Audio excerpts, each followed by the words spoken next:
today we're going to talk about data measures. The hallmark of a good data collection system is fourfold. First, it's objective, meaning it's observable, quantifiable behavior. Second, it's reliable, meaning that you get consistent results across time and users. Third, it's accurate, giving a true representation of the behavior.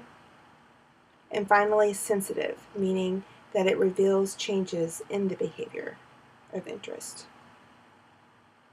So let's look at observable. The first step to determine what type of data that you want to collect is decide what do you want to know. So what are you looking for? What are your goals? What kind of things do you want to increase? What do you want to decrease? What is the behavior that you're looking for? Without identifying what the behavior is and without a good definition of the behavior, you aren't going to be able to set up a good data measurement system.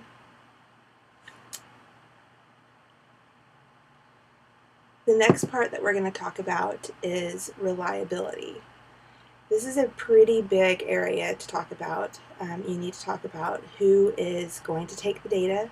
So what is their experience level? Someone that is brand new and has not taken data on behavior or even observed for a behavior is not going to be able to take complex data like someone that has a lot of experience.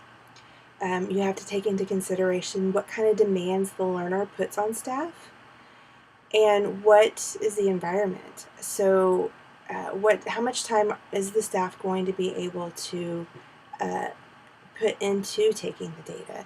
Is this particular learner full on hands-on needs from the beginning to the end of the session or school day?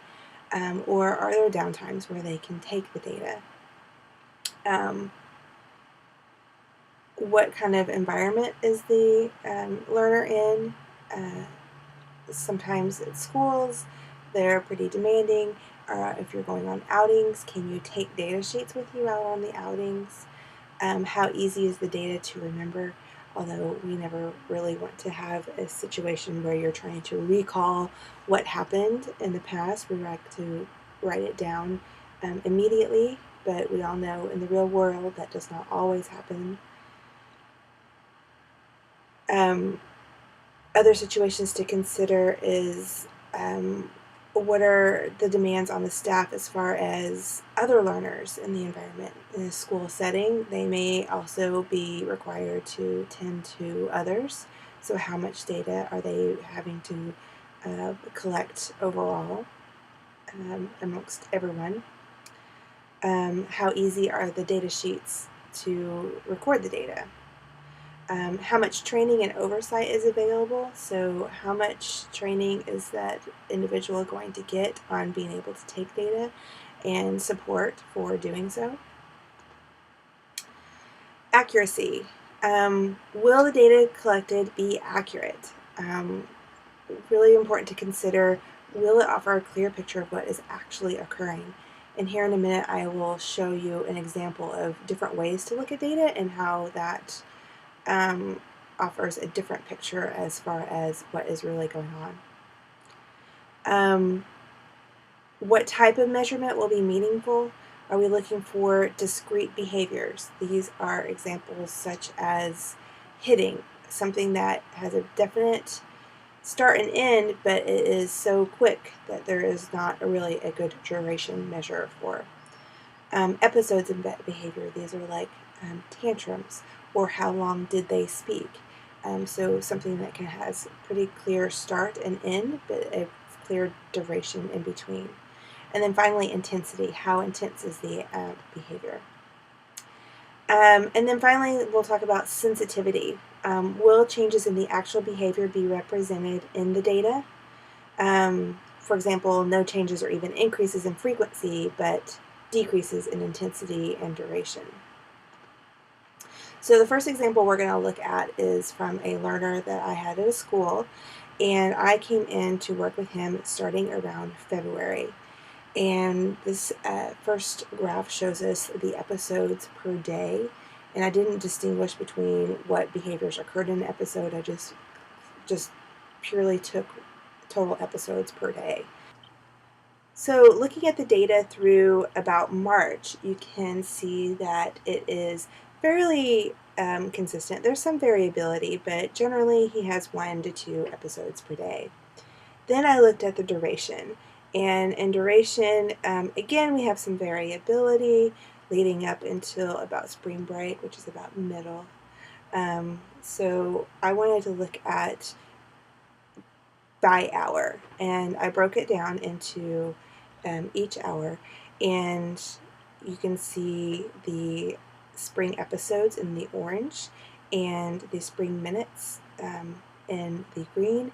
And as the minutes per hour increase, you can also see that there's a decrease across the episodes. So we have a lot of episodes in the morning, and they increase slightly at 9, but then they start to go down at 10 and even down further at 11. But the duration for the 11 o'clock hour was the highest. So this allowed me to really take a look at what was going on in the 11 o'clock hour. Obviously that was a big trouble spot. So there were several things going on. First off, this was just after snack time at 10:30. And snack time, he didn't always eat his snack very well. He might take a bite or two of an apple, but not a whole lot. He also had a APE during this time period, which was not one of his favorite things at all. And then finally, he also had some group work time with another learner that was fairly loud and could be difficult in his own right. And so our guide did not really appreciate this very much. So we were able to make some changes and got some good results. So we got a really big change there. But if I had just looked at that, I don't know that I would have seen that. Does that make sense? Yes. Okay. So sometimes in manipulating how you look at your data can really show you an area to make some changes.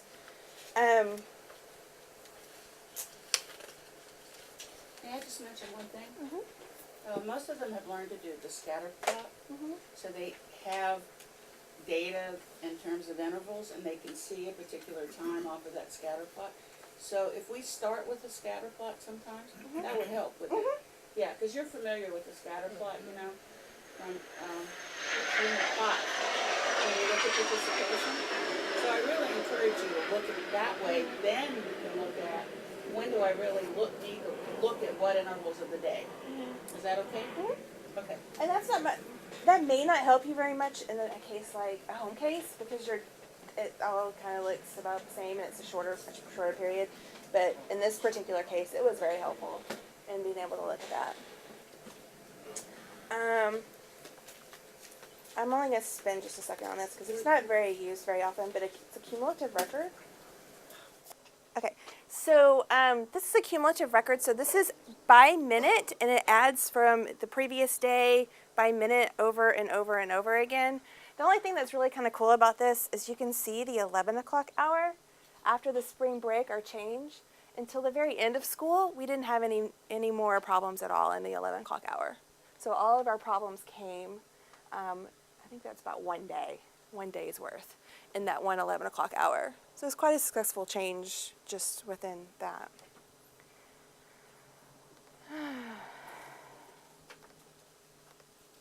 Okay. So we are going to talk in more detail now about the type of data measures. So we've got duration, frequency, rate, count per opportunity, latency, time sampling, intensity, and inner response time. We're going to spend a little more time on some than others. So frequency, I think everyone's pretty familiar with frequency. It measures discrete incidents or episodes of behavior. And if you have any questions, raise your hand on that, okay? It's best for measuring discrete incidents like responses to answers, incidents of self-injury or aggressive behavior, particularly if you just want to know how often it's going on. So you're using frequency for the pure count. Pure count. Mm-hmm. We'll talk about rate in a minute. Yeah. And they have a type of data sheet. Do you want that in front of them or not? That data sheet that you handed out? What This data? one. Oh, yeah, you can have that out. No, I handed it out. Yeah. So you Yeah, have they this can have that type out. of data sheet, but I revised it. It doesn't have frequency on it, but it has everything else she's talking about. Frequency, the pros on that is it's fairly easy to record, meaning fairly good accuracy. It might be good for staff with less data collection experience. But the problems there are it doesn't really tell you how often it occurs in a given time period. And it doesn't capture how long a behavior really occurs. So again, what kind of data are you looking for? So on this is just pure frequency data. And overall, it starts pretty high, but then it drops.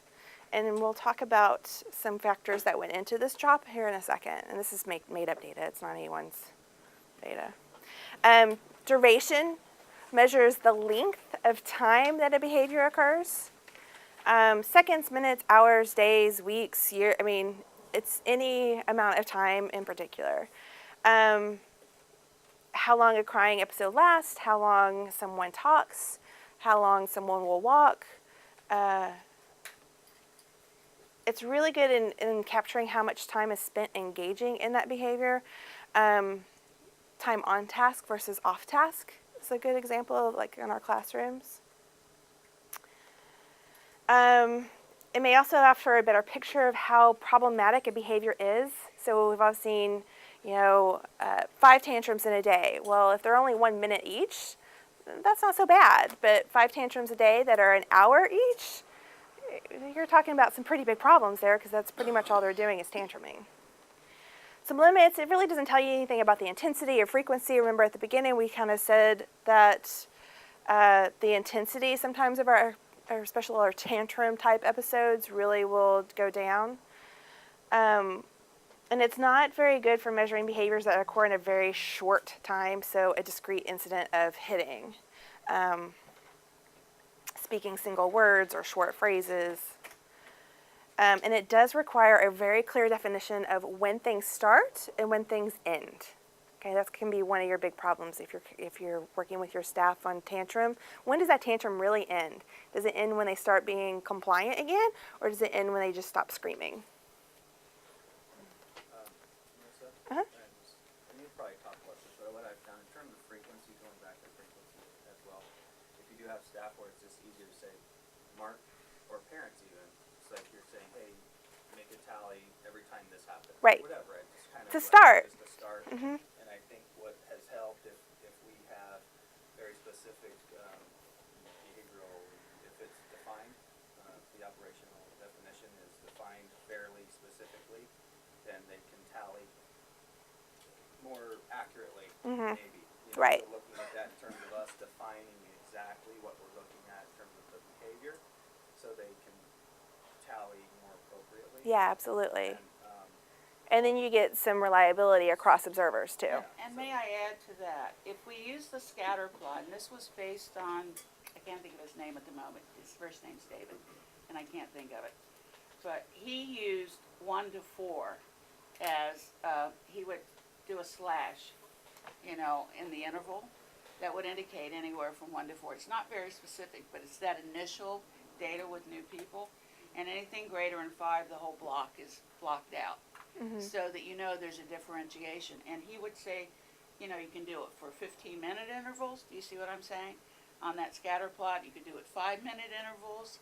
So something like that would work with frequency so you can see a pattern across 3 weeks. Does that make sense? Has everyone in here been through Unit 5? So you know the scatter plot, right? Yeah. So that's another way to look at what Erin's talking about, because that's simple. Very simple to do, and you have the raw data sheet. I mean, it probably pertains to every type of data, type of data you're going to talk about, but I was saying defining that helps our staff. Oh, yeah. And then I was just curious, I mean, I know what the word means in terms of the definition, but the word discrete, in terms of, I guess, why are you saying discrete with the types of behaviors? Something like, I hit you. When did that start and when did that end? And can you really measure a duration of me hitting you one time? One discrete, Clear cut. clear Yeah. behavior that, Okay. does that make sense? Okay. as opposed to, screaming. You could measure an episode of screaming as opposed to an episode of me hitting you. Okay. Right. Not that I would hit you, Aaron. No. Oh, well, you Oh, would. something. Maybe. I would. Right. So there's a lot of ways to display this, but I just kind of wanted to give an idea of, again, my fake data. Duration on top of the frequency, okay? And, so we got this 625 date that the frequency was fairly low, but we still have a pretty high duration. But overall, the duration seems to kind of flow with the frequency on this particular fake data set. Okay, and then we're going to talk about rate, which is probably why Vicki doesn't use frequency very often, because rate is actually a better measure.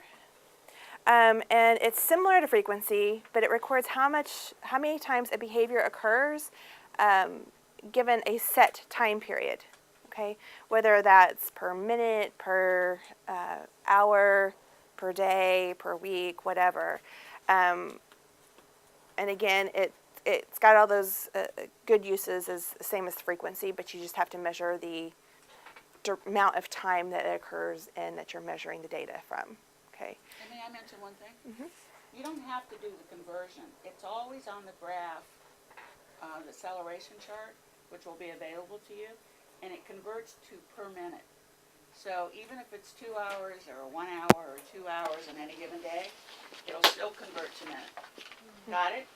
So trust me, it's the most reliable form of data collection there is. Because we all know the school days have short days, so 5 episodes on a short day looks a little different than 5 episodes on a long day. Extremely sensitive. Or we have sessions that will be 2 hours, and some days that might be just an hour or an hour and a half or whatever. And you can't really compare what happens in an hour versus what happens in 2 hours. May I ask a question?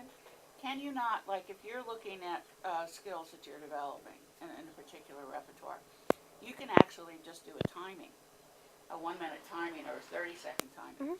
You see what I'm saying? So you don't even have to take a lot of time for some things that you're looking at. You just need to have a start and stop. Right. Watch. Right, so if you're looking at something like sight words, you have a stack of sight words, how many can they read in 1 minute? And that can your give you a data's good, over. and that's it for your data for that day. You can still work on your sight words, but you don't have to take the data on it.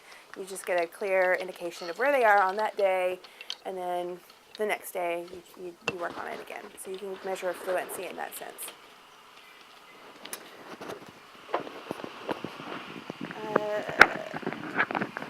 Kind of talked about that. Offers that common denominator, like I said.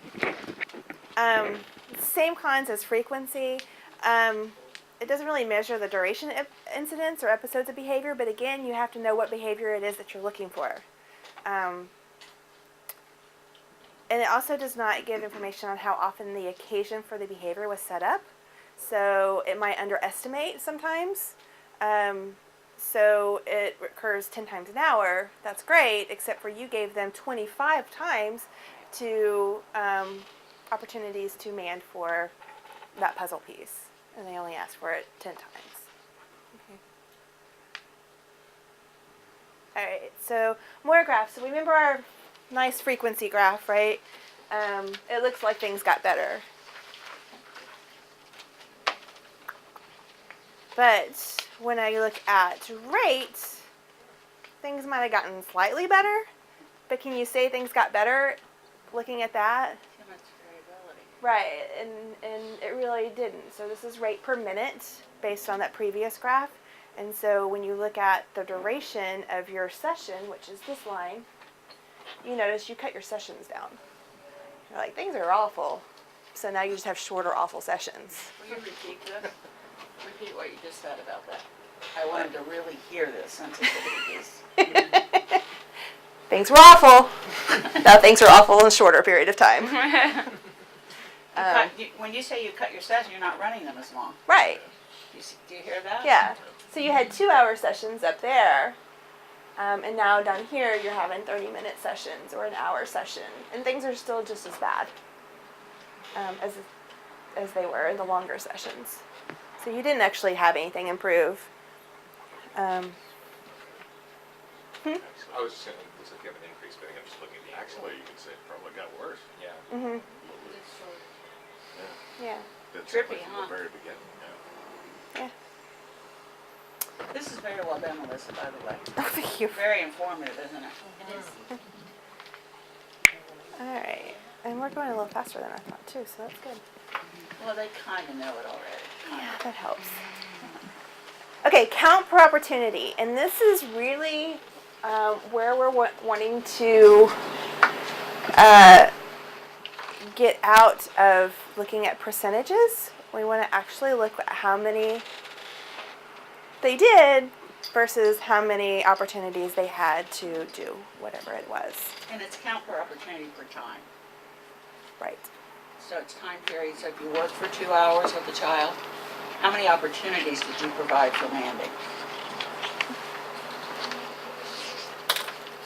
So it can give good information regarding how often a behavior occurs and how often that opportunity is also occurring.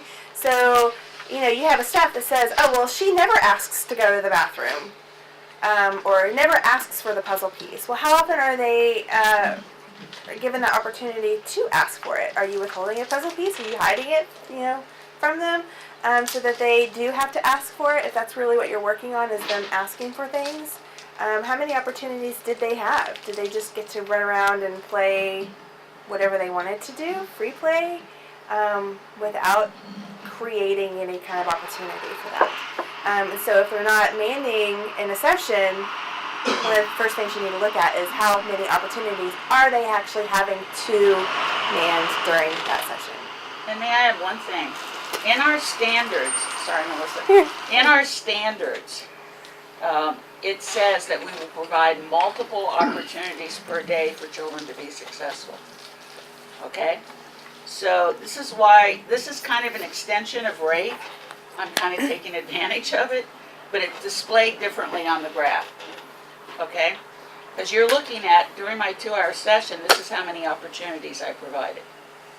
Sorry to butt in. No, you're but okay. I think it's important for It them. is. This is really valuable. So when she talks to you about using 4 out of 5, or even 5 out of 10, pay close attention to why that doesn't work. Okay?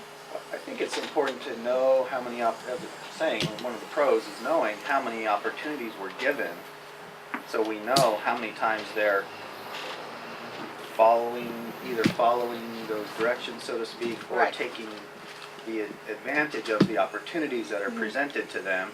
I think it is important information, because Right. if the staff had presented 20 opportunities in whatever way they sabotage the environment or whatever it was, and they're not quite still manding or whatever it is we're looking for, that's important information. It's also important to know how many times things are happening maybe more spontaneously, which might be more of a rate, true rate, versus a count per A opportunity. contrived situation.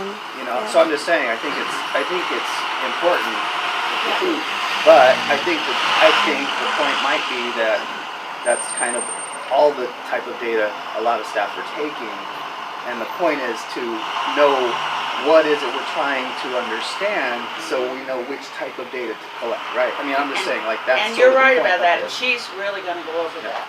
I'm going over it. What's the goals? You're gonna, Yeah, we're she's gonna going to be talk about going over that kind of stuff. I know that we talked about this a little bit, but I Can you think speak up, Cameron? Speak up. I know that we talked about this a little bit, but we were talking about getting the staff to offer a ample amount of opportunities and how to go about making sure that that is happening. Because if you have 2 hours and they give them 2 chances, but and you tell them we need more opportunities, and you don't see an improvement, what are ways that you can help the staff, I guess, providing more or getting them to have enough? Like, what is enough and what is not enough? Well, I think enough is going to be an individual call on each case, but staff training, so getting them to understand that, oh, okay, I didn't give you any opportunities today to ask for whatever. You have some aims in the curriculum. There's some aims, right? Or there's some aims numbers in terms of, Yeah, but that's in terms of rate. but that So- still gives some, so a range or no? So training with the staff, and then if you're actually taking data on the opportunities, then there's also going to be bring that awareness up about how many opportunities did I give to have them be able to do that. So that both those things together should probably help. And I think Aaron's comment about spontaneous mands, where you probably shouldn't contrive it. The truth is, you do contrive those when you're first teaching them to do spontaneous manding.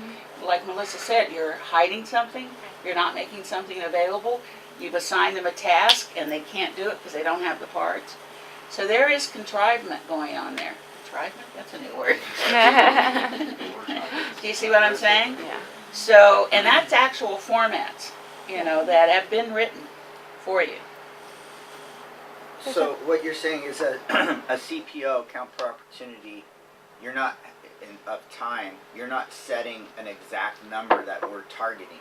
You're just capturing that. If I'm going in and I'm trying to teach a kid that does not mand at all, I would probably give the staff an aim of, hey, try for 10 times an hour, for example, to give him the opportunity. I was just hearing something different that we're not, and that's how I've been kind of teaching that you want to shoot for this aim of 10 or 20 or whatever your goal is. But over time, Vicki was saying that it's not. You're just No, I'm not saying that. Oh, okay. I just misunderstood that. No. So you're just looking at. And it's going to setting be that time, it's or going to that be number. individual. If you're looking at setting them up to ask to go to the bathroom, I don't think I want them to ask to go to the bathroom 20 times in an hour. But I might want them to ask to go to the bathroom 4 times in a school day. Does that? Yeah, I was just. Yeah. So my CPOs I've been doing is like here, and it's not just for going to the bathroom. I understand that you're not going to ask them 20 times to go to the bathroom. You might ask them, 10 times for a cracker. Right. If you're at the table. What? Good. When we're talking about manding, we're talking about a class of behavior.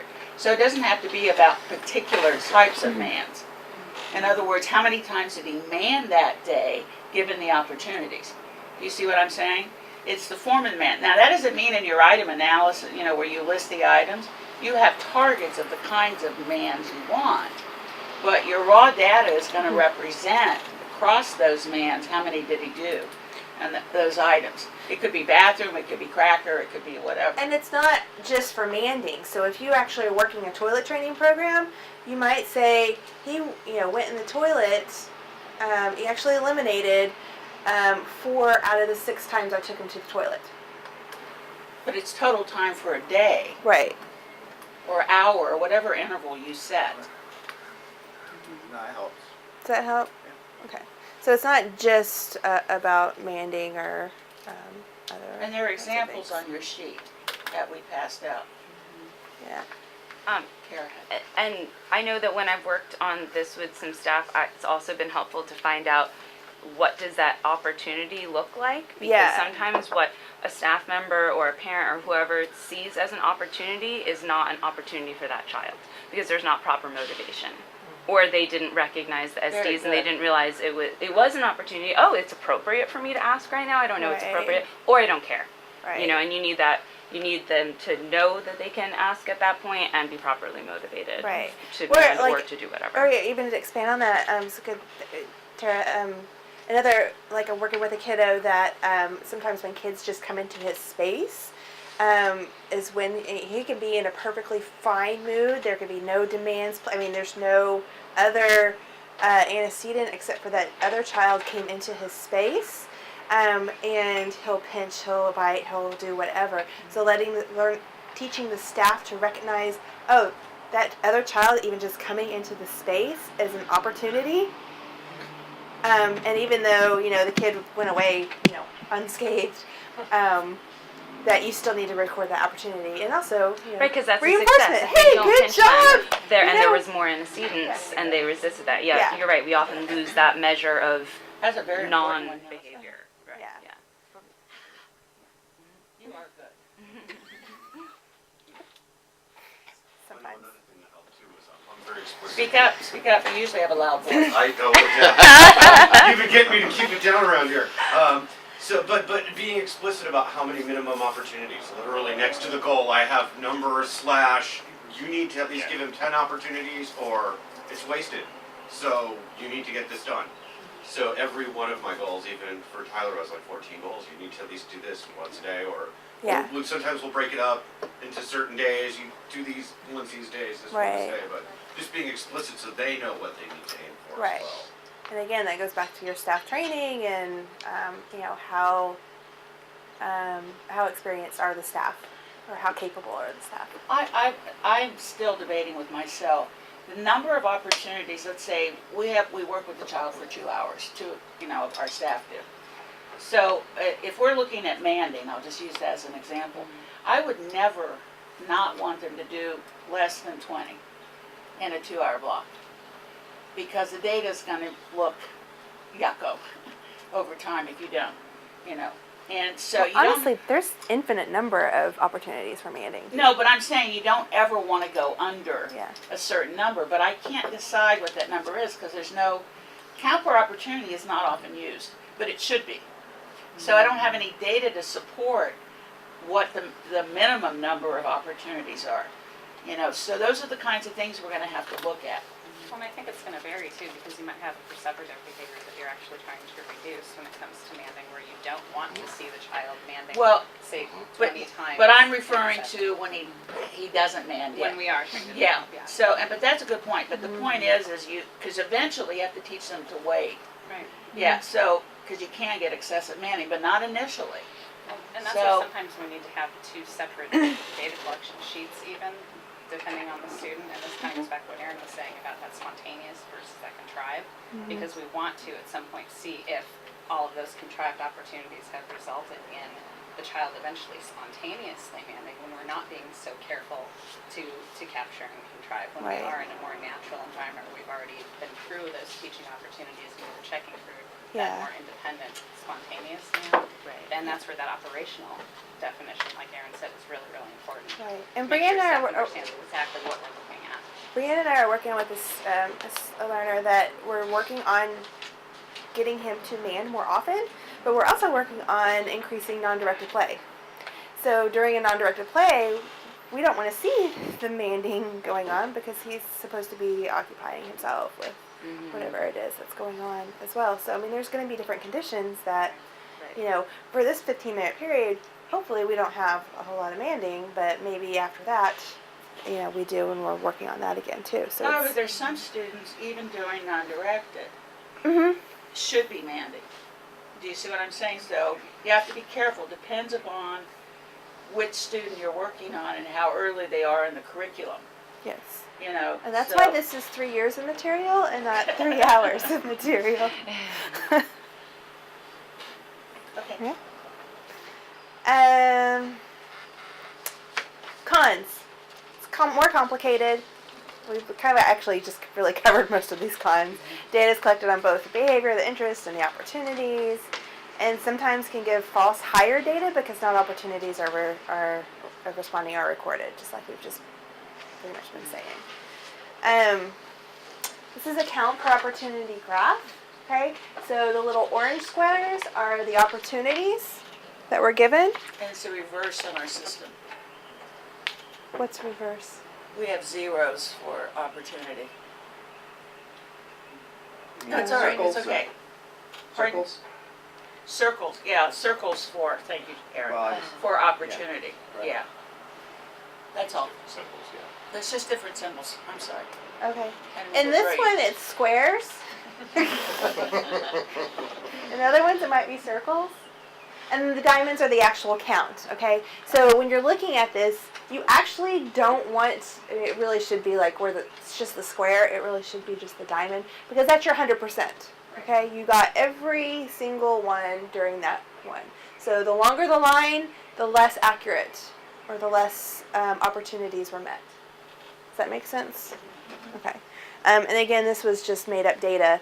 I don't know that I would have necessarily increased. I think this was looking at sight words. I probably wouldn't have increased the sight words until, There you got those. yeah, That's until I got Brianne's better. back there with another question.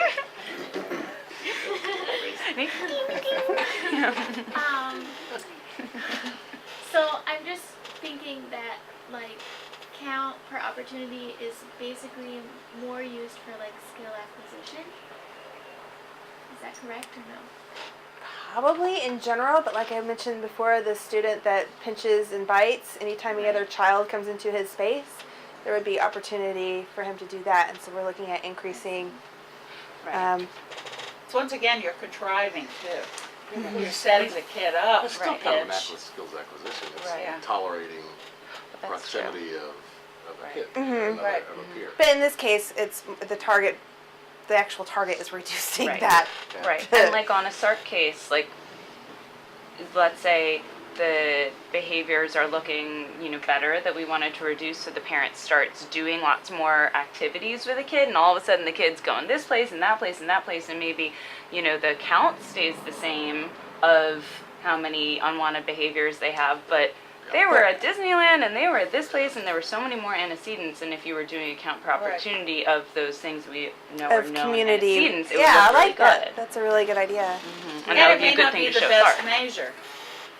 It's a good complementary measure, it seems like. It goes good with anything else, so you kind of know how many you've got the other data that's more specific to what you're looking for, but you got the count per opportunity, which lets you know, am I working on it enough? It's almost Well, becomes is my staff actually Well, yeah. setting the That's opportunities? what it does, is it gives the staff like some framework, some Right. framework to go off. That's of. why I think like that's, it. And I like Tara's example. The parent tells you, "Oh, he's fine whenever he goes out," and then you come to find out that he goes to McDonald's once every other month, and that's the only time they ever take him out of the house besides to go to school.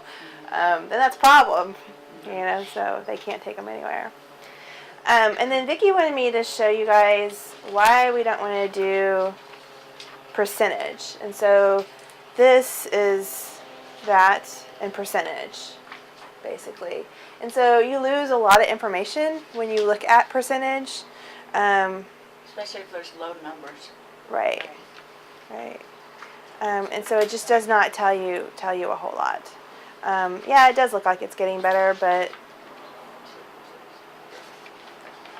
Well, yeah. you can still get a trend line. Yeah. You just can get don't a know trend what- line. Yeah, you just, If the number But of there- opportunities but there's- is the same Yeah. throughout. the trend line's the But same. if the number of Yeah. opportunities fluctuates. But Yeah. when you have 4 out of 5 guys, that's a horrible. If you look at that, he did 1 out of 5 versus 4 out of 5, and your graph says 5. It's not sensitive to what's really going on. Right. And and I think one of Vicky's points is to look at, okay, well, 4 out of 5 sessions he might have met this goal, but is that really enough? Is that long enough? We may not, be able to say he's mastered a skill if he's done it 4 out of 5 times, or for 4 out of 5 sessions. So I think she's looking at longer, 4 weeks, 2 weeks, longer durations of that. So within the curriculum in those earlier lessons, we're just looking for a few responses in there, would the number still be low? And then we Well, just no, get but more, you're, do more Joe, opportunities. during a 2-hour period, you may run that same format 5 times. So The you- numbers might not change as much as the behavior, the target behavior. So for example, in the lower lessons, it might just be looking for eye contact or gestures a number of times. Yeah, but you're going to versus run later that on- format more Later on, often. it's gonna be, using language and other things. I'm just saying, some I know, behavior but what changes. my point is, Mhm. yes, you have less responding, but you should be running that format more often. No, I during get that that. period So of would time. you have, I'm just saying, okay, the first time we ran it would be 3 out of 5. That's the raw And then- data. No, Okay, go ahead. it's the raw data. But over the day, if in that 2-hour period, you may run it 4 times. Okay. So you've had 20 opportunities. Okay. So With you're just that- combining them. You're together. combining, that's Okay. what's showing up here. It's per Okay. time period. Alright. Yeah, is the No, I'm opportunities. just asking the question. So I'm No, just it's a reading good off- one, off the- because it's important, because I gotta get you out of this 4 out of 5 crap. All right, and the regional center and school people like that crap, but we're gonna get out of it, because it's not sensitive data. And I wish I could give you more examples of that, but just trust me, it's not. So does adding a consistency component to it, like 4 out of 5 trials, over a week, it's a few days or something like that? Does that help at all? No. Because you have this pattern No, that you because get the data that's graphed is misrepresented. Okay. So you stay out of that 4 out of 5. You've got to have a minimum of 20 opportunities. I mean, I'll make up a rule. You know, you'd have to have that for it to be represented somewhat sensitively. You know, there's no way around it. Now, when you see the goals that Carrie wrote, I added a piece that said blank consecutive weeks for a lot of them. It's not consecutive days, it's consecutive weeks that you see this performance. Do you see what I'm saying? To say it's actually met. Okay? Sorry, Melissa. That's okay. Okay. Nothing to be sorry about. Okay.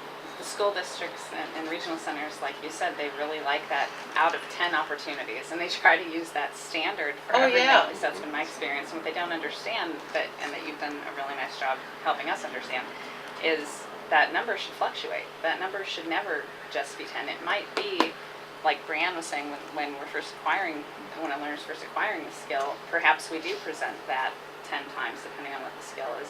But if I'm going over a set of sight words with a learner a week later, where that's becoming really firm, if the learner gets that sight word correct the first 5 times, I'm not going to keep presenting it to them. There's no need to exhaust the student and get him to the point where he doesn't want to be there. And that's where you see those trend lines of, oh, he's got it, he's got it, he's got it. Nice trend up. Good, we're holding steady. Oh, now all of a sudden he can't do it because we've over-presented that Right. to him. And that's You see just that one of those so cases often. later on you need to just go back and probe every now and again and, Right, and right. make sure that you still have kept that. Brianne again. That was, I I'm know. teasing her. That was my other question because I know that we had a case where the data was not very accurate, and so that was with Tara. And what we did was we did like a probe, and I'm wondering what is the pros and cons of doing like a probe kind of session. Like Just- looking at the accuracy Right. when like when we were looking at, okay, you have to go in and see, like, is this B2 having to juggle, like, needing their hands free at the same time as trying to take data on all these different goals and looking at, you know, if the data was inaccurate because we feel like we were asking him to take so much data at one time, looking at probing and saying, like, we need you to focus on this at this time and taking this data from this time to this time, and then we focus on this Right. from then and probing that out. Yeah. You don't have to do data every day in every one of the things that you're running. You don't want data to interfere Right. with the training. So I'm glad that you brought that up. You really don't. Probes are useful Right. also, but you have to do them frequently enough. You know, so if you're doing rate, people would yell at me if I said you don't do it every session. But the reality is our people can't do that. However, during non-direct conditions, they can record what. So it depends upon how they put their formats together. And it's going to depend highly on your targets. Right. I want data every day on how many times my kid hits. Right. But how many times they read a sight word? Probably not, because I would prefer a probe, whether you do a daily probe at a school or you're doing a weekly probe at home. It's going to be determined a lot by your BCBA or your coordinators to kind of just that overall decision and see, what is your data showing you.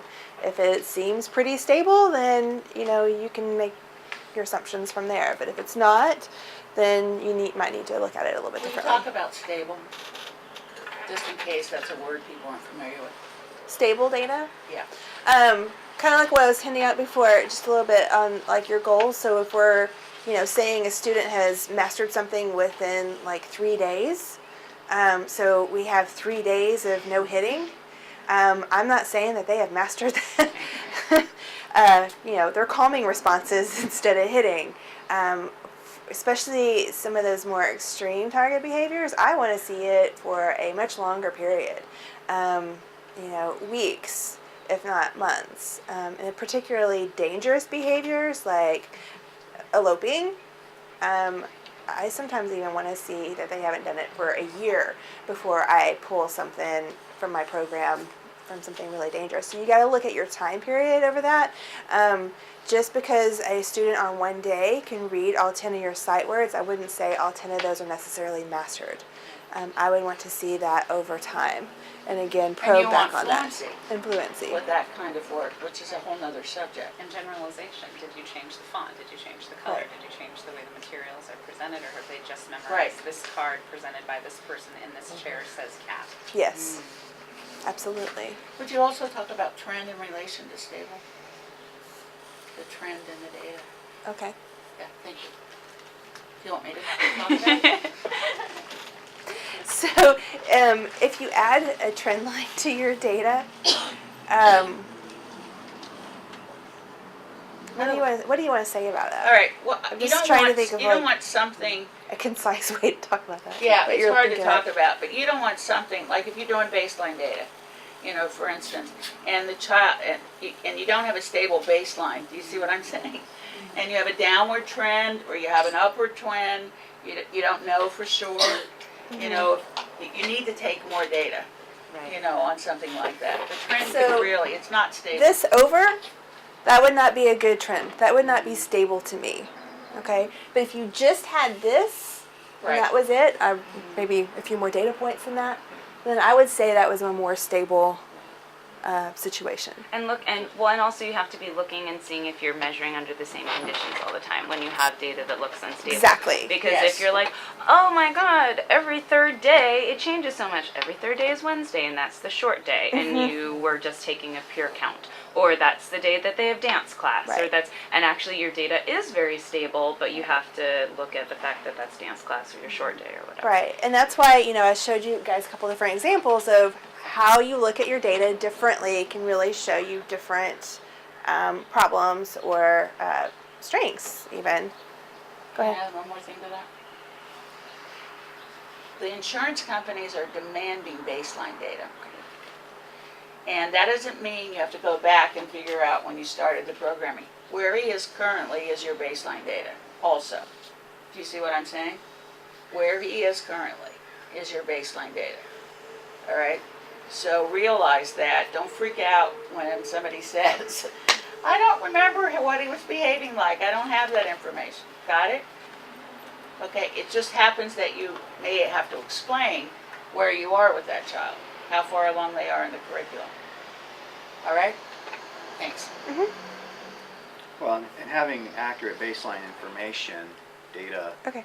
is crucial regardless of insurance, regional center, whatever it is, because No, I know, but that's it's, like, but I just want to make sure people Yeah. understand current. because we're always going to be kind of, our progress and our reporting and their perception too is always going to be judged back to that baseline, and then they're going to want a certain amount of progress and say, okay, you guys may not need to be involved anymore, you met this, whatever. I'm just saying, it's important. No, it's real important. Thank you, Aaron.